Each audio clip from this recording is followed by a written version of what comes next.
Ang programang ito ay rated SPG. Striktong patnubay at gabay ng magulang ang kailangan. Maaaring may masiselang tema, lengguwahe, karahasan, sexual, horror o droga na hindi angkop sa mga bata. Christy! Kamusta ka, Christy? Anong pinagkakamalan mo, Christy, sa paggawa ng mga kasinungalingan? Pagkakataon talaga na tayo ay tatamaan, di ba? Pagkababae ni Meme Vice, isang pagpapanggap lang. November 2023.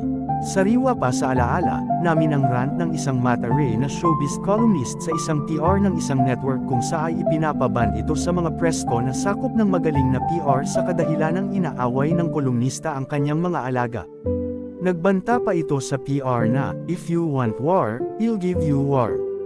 Kaya naman tila magandang segue ito sa napipintong gyera between the unkabogable superstar Vice Ganda at ang showbiz columnist at veteran broadcaster Christy Ferman kung saan sinabi ni Christy na wag mag-astang female si Vice dahil balik-baliktarin man ang mundo, male pa rin daw ang gender ng It's Showtime host.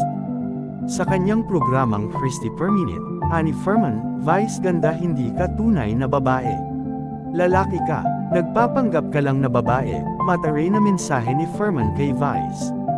Dagdag pa niya, kapag bumibiyahe ka sa isang mahabang kalye, at tinawag ka ng kalikasan, bababa ka sa sasakyan, hahanap ka ng puno at doon ka jingle.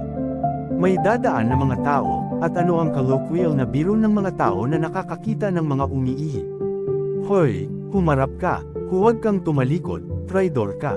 Yun ang isisigaw sa iyo, ani Ferman kay Vice. May ilang nasa showbiz circle ang kumampi kay Vice kagaya ni Ina Vance na niresbakan si Ferman at walang takot nitong pinaulanan ng matatapang na salita sa pamanagitan ng kanyang tweet ang biteraan ng kolumnista, "Tumanda kang ganyang kat ka nga." Terrible, Manang Christy, ay i-explain ko sa inyo ang sugi. Pipilitin kong maipaliwanag sa colloquial na paraan para po di kayo matawag na tanda. Mag-aral ka ang panghina ng utak nyo eh. Sarap niyong iyan ng wisdom, ani Evans sa kanyang tweet.